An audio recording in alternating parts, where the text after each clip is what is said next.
Years ago, I found out I was completely gluten and dairy intolerant.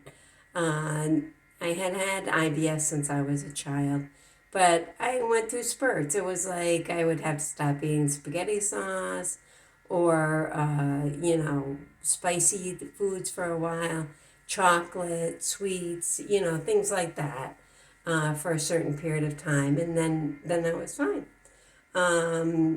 Unfortunately, in my 30s, dairy was an issue, and ice cream suddenly went out of the picture without getting horrendous cramping, etc.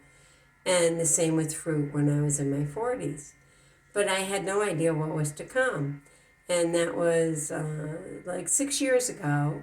My husband and I went out to dinner, normal dinner, a great time. And then the next night, I was lying on the couch watching TV, and all of a sudden, I got these horrific pains and spasms, is the only way I can describe them, that went from the bottom of my abdomen all the way up to my breastbone. It was like a punch right to that area, and it was all over. I mean, it was just crazy. It was scary.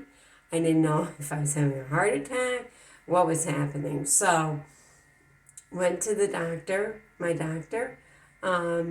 He suggested taking a lactate pill before I ate anything dairy. But that didn't work. And I was still in pain at night, during the day. I mean, I may have had some relief off and on, but not much. So he took a blood test and turned out I was gluten intolerant. And I was quite shocked by that.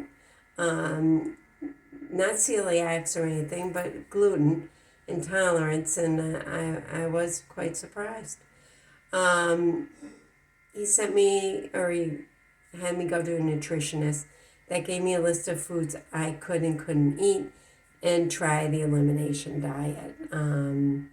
Personally, and this is just my opinion, I'm not a doctor or anything, but personally, the elimination diet didn't really work well for me, but that's just me. I've known people that swear by it. So, um, you know, give it a try. I mean, if it works, yeah, that's great. Um, but for me, when I took my list to the store, I went into the aisle and I was standing in the aisle and I was looking for something that maybe I could eat that I usually ate, because all the foods I usually ate I couldn't eat anymore. So I was literally frozen in front of the aisle. I have to say, I didn't know where to start. I had the list, but it didn't mean a lot to me. And when I also didn't know, some stores have gluten-free aisles.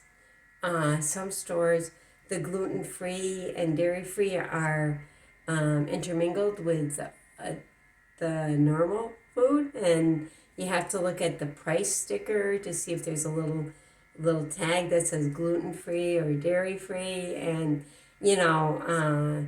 it was just, I can't. I know many of you have gone through this, and it was just a mind-blowing experience. I I was reading labels, and I was used to reading labels because I went fat-free for a long time.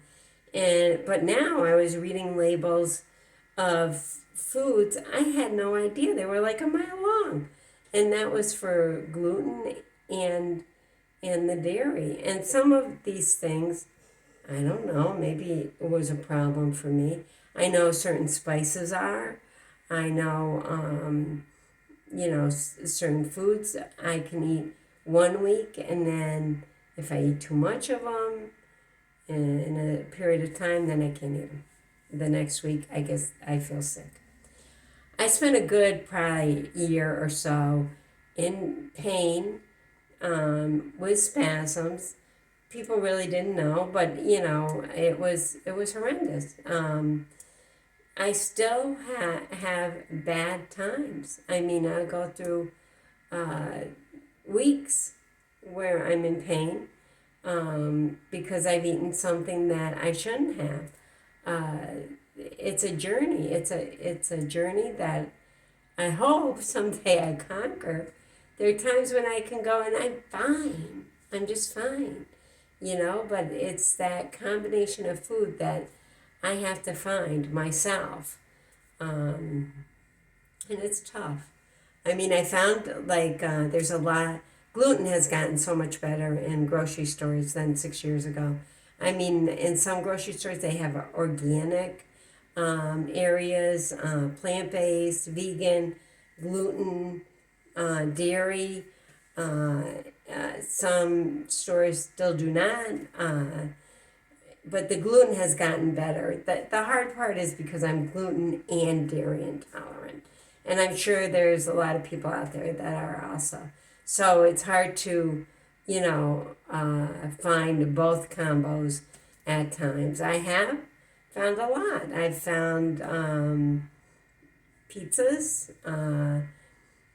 They may not be the pizzas I used to eat all the time because I loved pizza. I mean, you see a pizza store, I was there, or a restaurant or whatever. And, it may not be the same, but at least it's a pizza. And I've made my own. I bought two. I use the Daiya. I probably pronouncing it wrong. Daiya, shredded cheese, and I also use their pizza. They make pizza, and I use that. It's a thin crust. I like thick, but I'll eat it. It's still good. It tastes good. I found the bagels I love to have in the morning.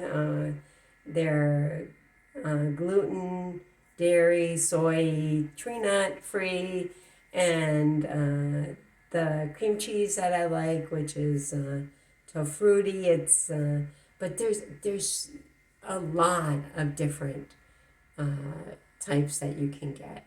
I mean, there's for cream cheese, there's tofu-fruity, Daiya, Kite Hill.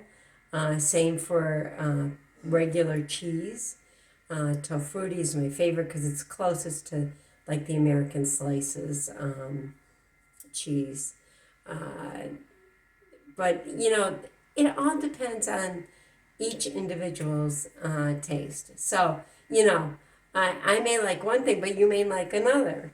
But the point is that we found it, and it's hard. It's hard to find these products. I did find cheesecake, and I tell you, it's not that bad. Again, Daya makes it. Key lime pie was always one of my favorites, and they have key lime cheesecake. And I find if I don't tell people that it's gluten and dairy free, that they really don't know. So it's good. It's good. Sugar is a big problem for me too, and I have to stay away from it, and it's really hard for me. Because I was really excited. I mean, I was thrilled when Oreo came out with gluten-free cookies. I was there. I was right there. But I never realized. I always thought with Oreos the cream in the middle had milk in it because it was white. Until my niece said it. So no, it's not made with milk. So I was so happy. But again, I can't eat a lot because sugar is a problem for me. I find that this experience has been really tough. I also have autoimmune disease, which I will talk about in other videos because I know there are many people that have that. And it's something that's not in the forefront of medicine, I don't believe. It's just my opinion. But I have GPA, vasculitis, and it might have played a part too, as they did find that one of my blood vessels to my stomach, excuse me, from my aorta, was clogged. So they had to go in and do an abdominal angiogram. And that did help with the spasms. believe it or not. The pain, no, but the spasms were gone. And so, there's different testing that can be done, and you really have to be an advocate for yourself. Even though they may be sick of hearing from you, you have to keep on pushing, pushing, pushing.